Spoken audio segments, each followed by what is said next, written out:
அல்லல் போம் வல்வினை போம் அன்னை வயிற்றில் பிறந்த தொல்லை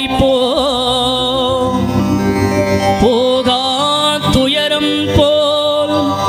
நல்ல குணமதிக மாமருணை கோபுரத்தில் வீற்றிருக்கும் கணபதியை கை தொழுத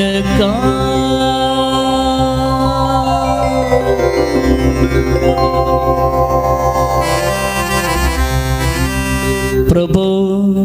கணபதியே பரிபூரண வாழ்வருள்வாயே பிரபோ கணபதியே பரிபூரண வாழ்வருள்வாயே பிரபோ கணபதியே பரிபூரண